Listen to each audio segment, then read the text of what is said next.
First, before we begin, on behalf of the BART District and the Police Department, I'd like to say thank you to all the members of the public and our extended law enforcement family members who have sent us condolences regarding this tragedy. I spoke to Kelly over the weekend, and she's also very appreciative of the tremendous outpouring of support. At his request, I am here today to confirm what has already been reported in the media, that the officer who fired the fatal shot which killed Sergeant Tommy Smith was Detective Michael Mays. Detective Mays is a 14-year veteran with the BART Police Department. He joined the department in February of 2000. However, prior to that, Detective Mays worked for the Moraga Police Department as a patrol officer and a detective for 12 years.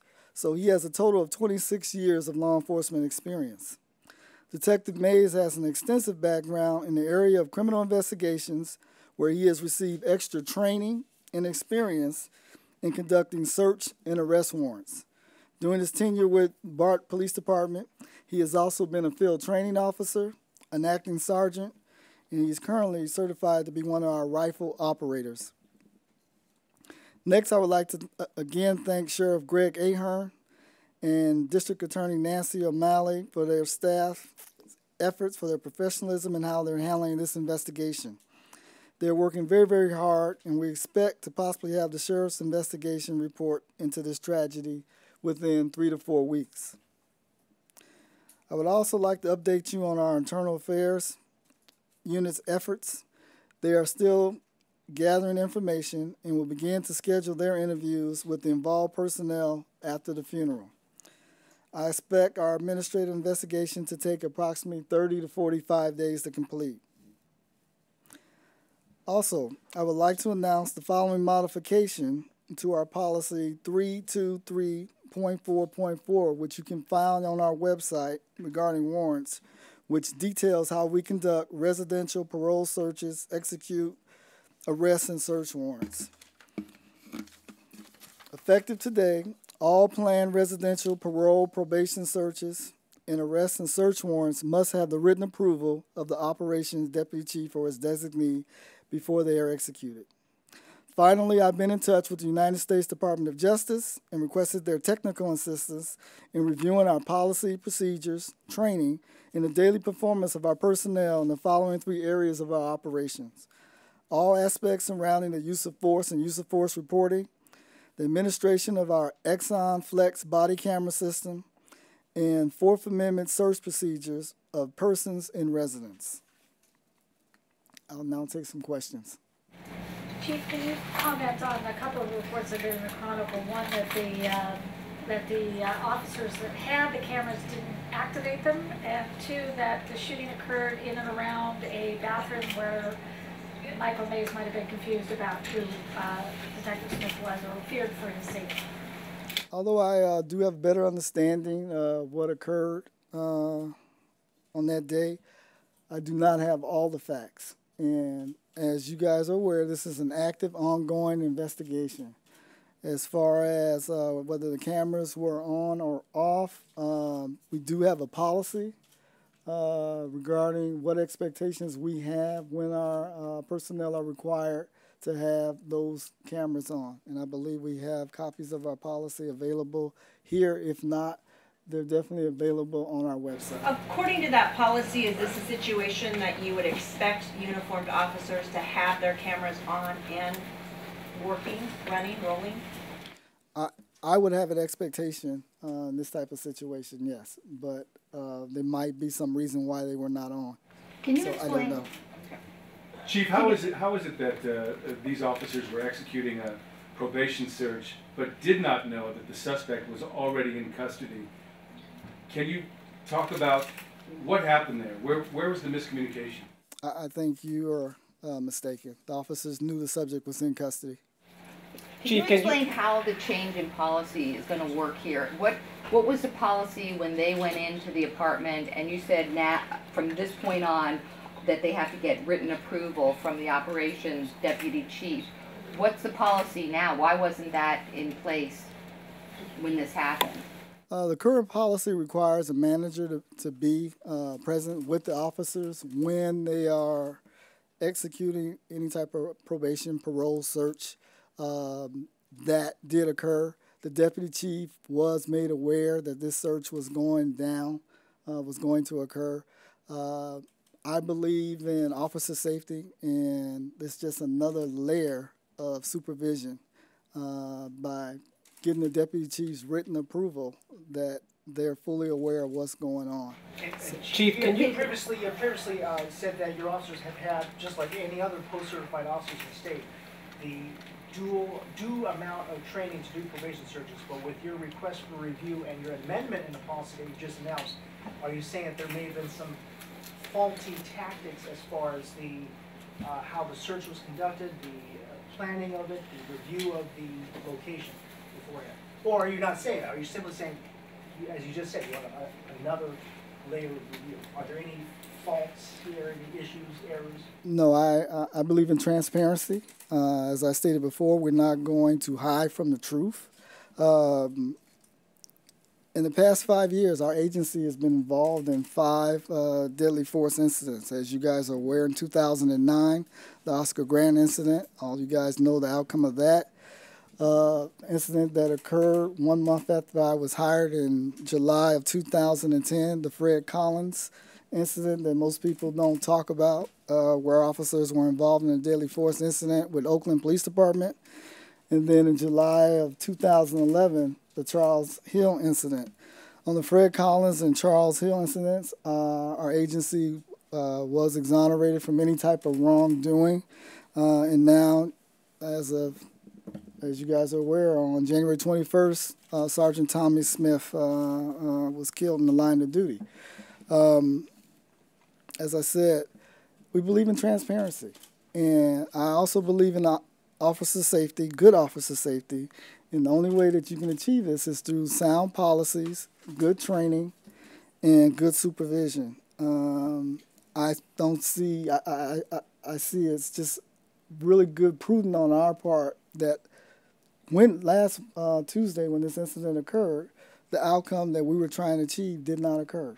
So it's good to have somebody else come in, take a look at what we're doing, and possibly give us some additional suggestions. Chief, can you talk about, you said that the officers had, the officer who was the shooter in this incident had extensive training and probation searches. Can you talk about how many probation searches he and the victim had been on, either in the last month, in the last year, during their career, and how much training both got in probation searches?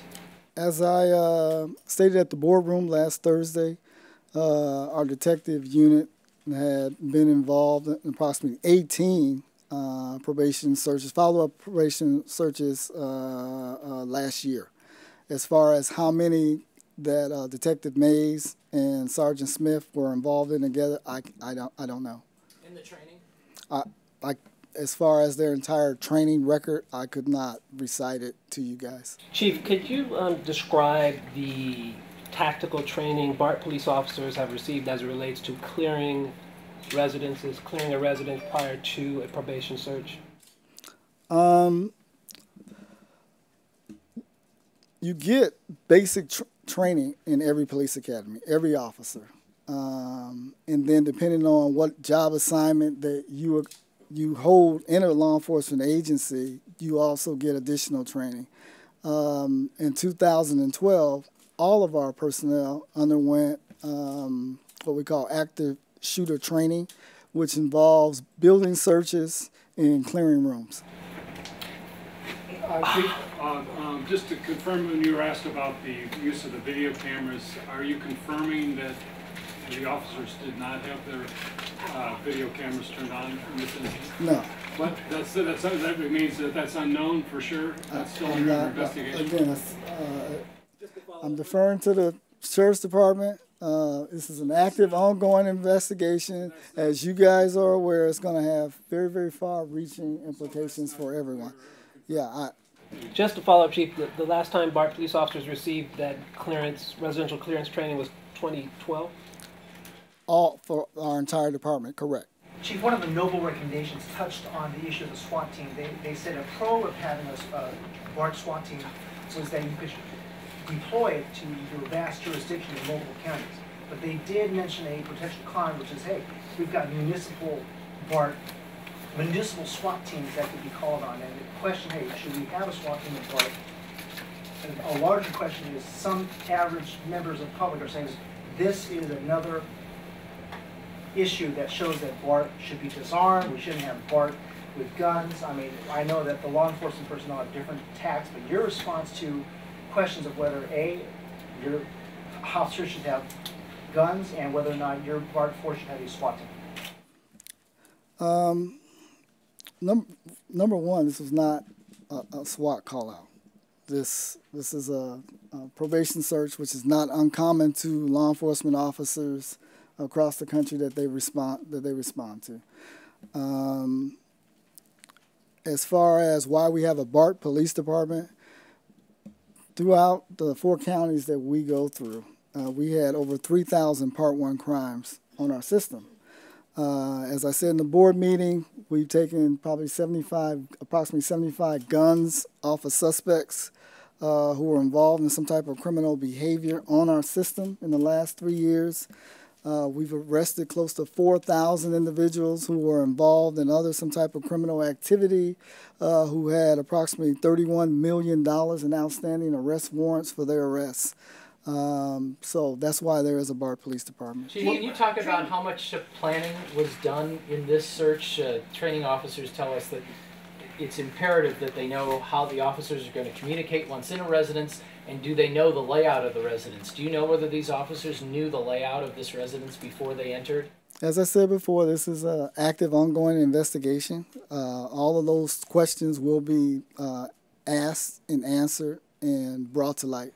Were the detectives that How's entered, Michael Chief? Mace doing? I know you talked to him last week. Have you had any contact with him this week? And does he plan to go to the funeral of his fellow officer? I spoke to Mike over the weekend, and absolutely, Mike is a member of this agency. Chief, were the Chief, you didn't detectives say- that entered the apartment unit, were they wearing anything that clearly identified themselves as police officers? Absolutely. The bulletproof vest for our detective unit clearly identifies them as police across the chest area and on the back.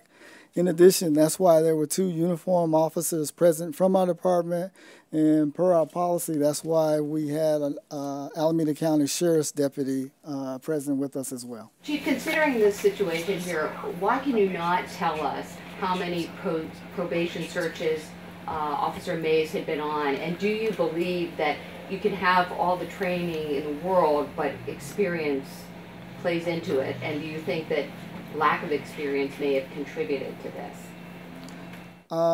As far as Mike Mays, he's a very experienced, well-trained officer.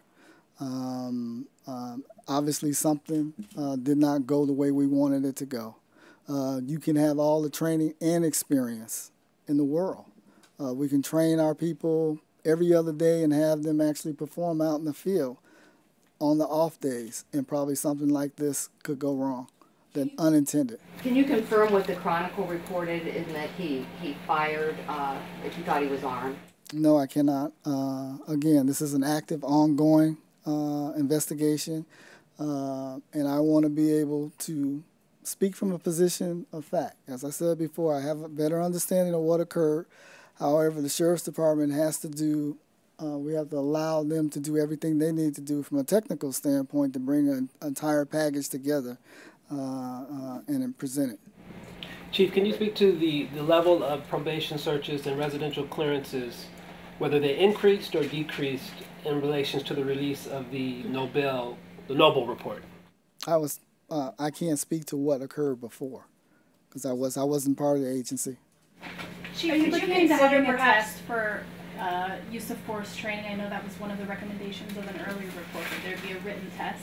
Is that something you're looking into? That was something that was recommended in the checkup that we just had, where we brought the 2 Noble auditors back, and that is something that we are looking into. Do you know how often BART officers actually pull their weapons per year, for instance? I mean, my understanding is police officers in general don't necessarily pull their guns all that often. You know, we all watch too much TV. How often does a BART officer actually pull his gun? That I don't know, but it's something that we can find out, because under our use of force reporting system, anytime one of our officers deploys a firearm, they must contact the supervisor and have them come to the scene and do a use of force report. Chief, under your new policy, will the operations deputy chief have the final say on whether additional officers are brought in from that jurisdiction, police officers from the city, for example? What will be this person's responsibilities?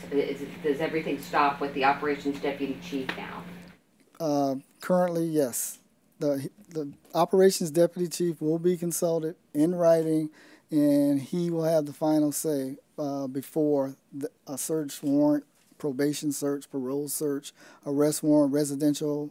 We go to somebody's residence and execute one of these type of operations. But that wouldn't have changed anything here because he had been consulted, as you said, right? Correct.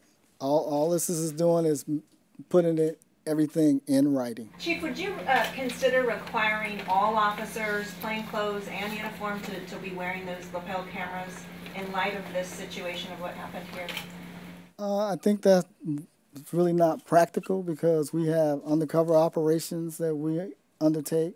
Detectives are in plain clothes, going back and forth, doing their daily functions. I'm comfortable at this point that we got the policy right where we require our uniformed personnel who are out on patrol to wear the body cameras. However, this is something of great interest to United States policing in general, where the future of where these camera systems are going.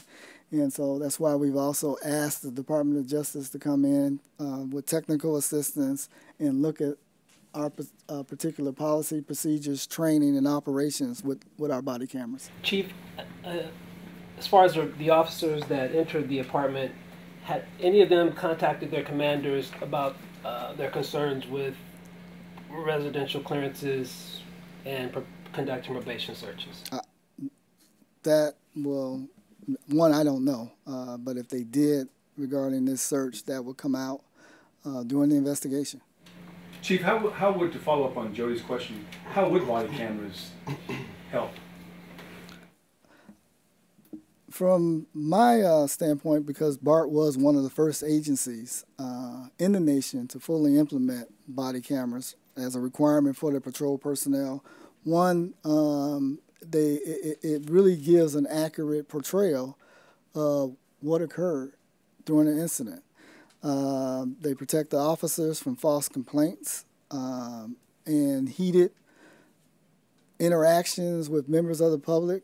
People remember things differently. They think they said something that they didn't say, or maybe they said something that they probably shouldn't have said. And it gives an accurate portrayal of what occurred. Chief, after the officers realized that the front door was unlocked, should they have called for a SWAT unit? Again, that's under active investigation, whether the front door was unlocked. I think I read in one news account that the front door was forced open. Let's wait and see what comes out through the investigation, through the Sheriff's Department, the DA's office. We're going to be doing an internal affairs investigation where we interview all our personnel that were involved in this incident.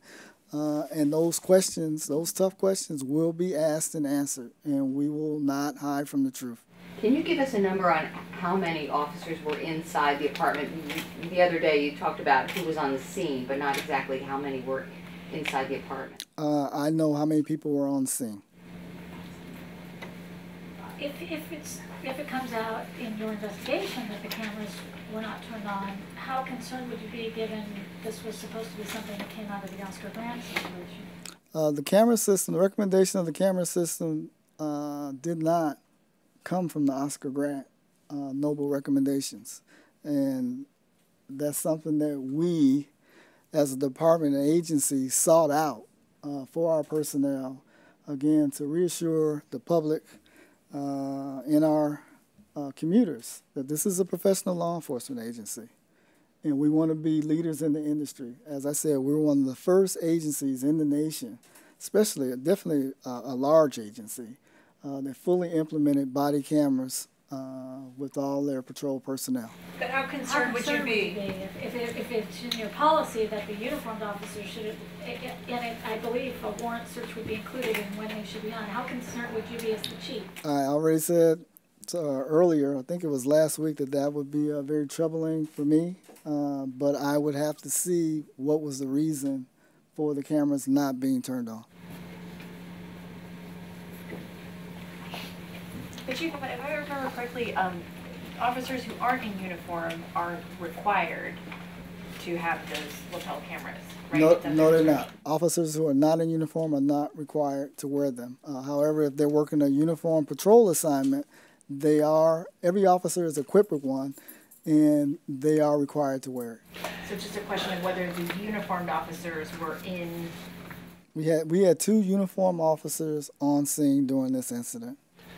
Chief, in terms of percentages and the scope of the average duty for a BART police officer, how often, what would be the percentage of how often they conduct residential clearances or probation searches? I couldn't give you a number. I couldn't give you a number. Would you say 18 would be over the past year? Would that be a lot? Would you say? Well, 18 over the past year. This is last year. Last year, 18 so last year. The department in total conducted 18 probation last year. Our detective unit was involved in 18 follow-up investigations that required probation searches. But of residents. Of those 18, you don't know how many Officer Mays participated in? No, I do not know. Okay? Thank you.